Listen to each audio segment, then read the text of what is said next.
Hi, I'm Donovan Joyce, and this is Demystifying-God. Once again, just a place where we try and actually cut through the lies of the devil, which are the things that actually prevent us from coming to know who God truly is. Just think of a trust situation. If somebody has said something bad about a new person you've met, the trust is destroyed, even if the information is not true. So Satan is a liar, and his methods are mysticism and lies. And lies don't like to be investigated. They absolutely abhor it. They'll deflect and defer. They'll call you names, threaten you, bribe you, anything to stop you from actually looking into the evidence. Because if you do, it will reveal the lie for what it is.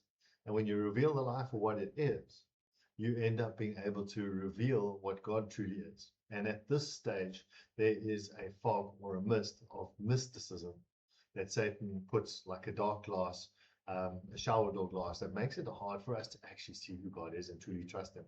And it's all embodied in my favorite verse, and you'll hear me say it over and over again. It is 2 Corinthians 10, verses 2 to 5. And it says that although we live in the world, we do not wage war as the world wages war, and we do not use the weapons of this world. What we do is we demolish strongholds. And that goes on to say what those strongholds are. And those strongholds are ideologies and arguments and pretensions, which are lies pretending to be truth, that set themselves up against the knowledge of God. So it's pretty straightforward. Why do we have a bad picture of who God is? Why do we believe some of the things we do which don't make sense? It's because Satan has lied about who God is. So we aim here to be fierce defenders of God's character, try to reveal truth, and say that God created something called reality, which is objective. It has unchanging laws like gravity, same yesterday, today, tomorrow.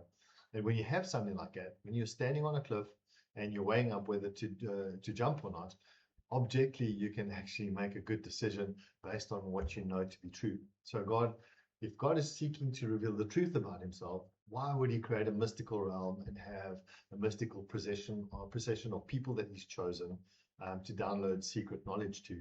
This is not what He's looking to do. He's just trying to reveal the truth about Himself in the face of a liar, which makes it so hard for us to come. And one day, when that is all dispelled, all those lies, we'll truly come to get to know the true picture of God. I believe we're living in those days. The devil's plans are unraveling, and we'll get to make a clear picture in our minds of who God truly is. So there's a small concept. I'm sure you've heard of it. It's called the lukewarm Christian, and I've heard many people speak about this. But normally, in the context of when somebody is first and early converted, they obviously start on a journey from coldness to hotness, and depending on their level of dedication or sacrifice and the things that they offer to the church and as a service to the community, would determine whether they are hot or cold.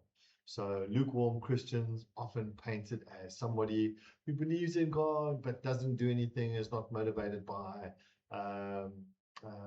progress, or at least can be compared to other people that do get on fire for God as someone that's not quite there. So it leads to self-judging and self-loathing, and this is not at all what lukewarm actually means. So I'm going to give a couple of illustrations and quote some of the Bible just to illustrate this. Think of a hot water tap and a cold water tap. If you turn on hot water, it's just hot. If you turn on cold water, it's just cold. If you turn on and you mix the two of them, it becomes lukewarm. So hot and cold represents two types of characteristics. Cold is wickedness and self-serving, and hot is religious, overt sort of, I think in this case, pretensions, but being super religious. So what happens is when you mix the two together, God called the Pharisees hypocrites, which is the same word that is used for actors. What actors do is they get in character. So they have a character that they are portraying, and they are selling something, but in reality, they're a different person altogether. The Pharisees were doing something very similar. He said, inside they were just dead men's bones, but outside they were as holy as anything.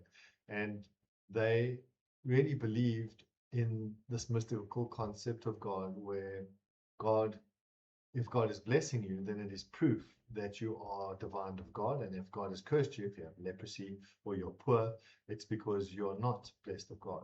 And self and wealth and all these things were foremost, and the station that these Pharisees had, positions of power, almost political power over the people. And what they would do is they would have an outward profession of faith, a tithing even to the tiniest seeds of anise and cumin, and they would go and do their donations of big amounts of money that they had counted out in front of all the people to show how much they give in comparison to everyone else. Meanwhile, inside they were wicked, and this is that mixture of hot and cold. At the front they were hot, but underneath they were cold. They were lukewarm, and they used to take white paint out on the high holidays, and they would go and paint the stones, the sepulchres of these saints. And Jesus made a reference to it, and he said, they go out and paint these, whitewash these stones, but inside these tombs are just dead men's bones.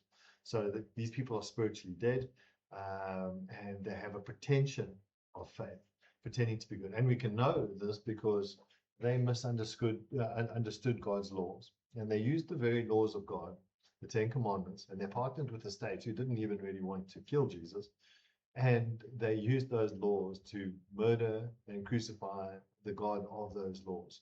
And they put perfect love on the cross, and they seek to have him dead before the Sabbath came, so they could rush home in time to keep the very Sabbath of the Lord that they just murdered. This is also another depiction of what hot and cold is. So God is not obsessed with performance. Faith is something different. All people have different states of character depending on the life that they had and the neural pathways that they had developed through habit. And all people battle with different sorts of things. And when you come to know Christ, you have a starting point. And the starting point, if you stay focused on Christ and you worship him and put him on the throne of your heart and mind, then you would develop from glory to glory. And as long as you are on that path of developing from glory to glory, you would be safe to say, God, and the Bible says, not one least grain shall fall to the ground. We Christians can still be saved, and God knows the thoughts and the intents of everybody's heart, and we can trust him to deal with that in the right way. Some people have greater capacity for self-control and to do things that are right, and some people don't. People have different levels of progression of this disease. So you can take heart in the fact that this whole idea of a lukewarm Christian, which is used to coerce Christians into more giving, but that doesn't change the spirit. By beholding Christ and loving what he did and longing to be more and more like him, and not being able to wait for that wonderful gift that he has for us when our corrupted bodies, genetically distorted and broken minds and broken hardware and broken operating system to be human, when that is all sorted, those who love God and have a heart and mind for God, they will find it very hard to do what is wrong and very easy to not do what is wrong. And they'll find it easy to do what is good.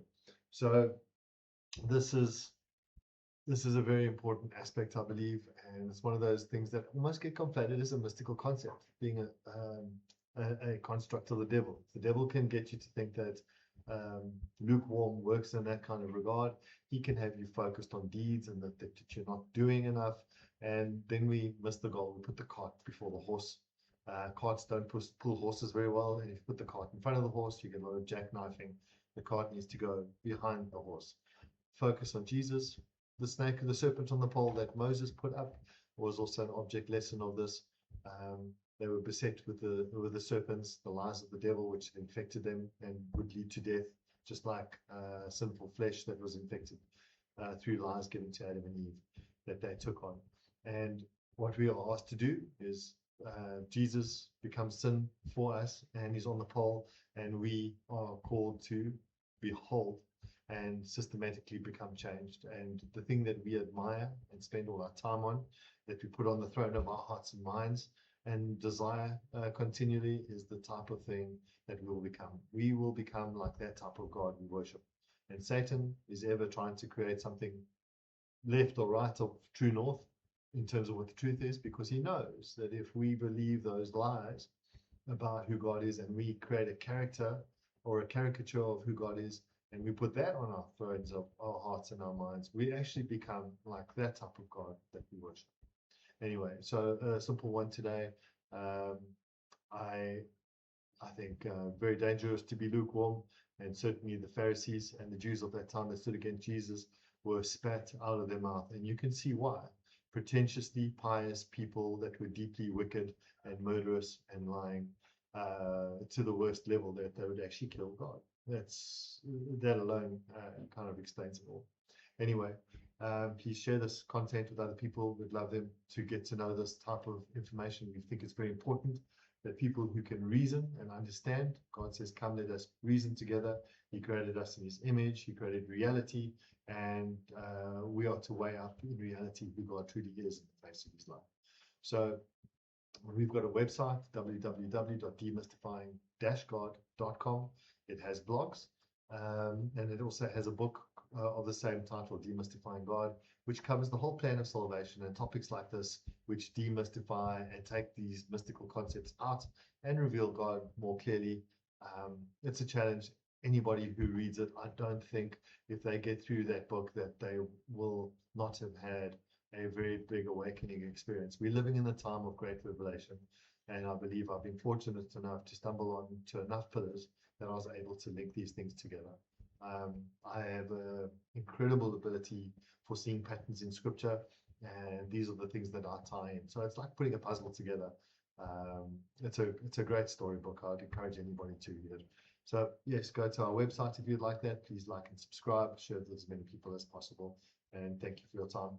And we'll speak to you soon.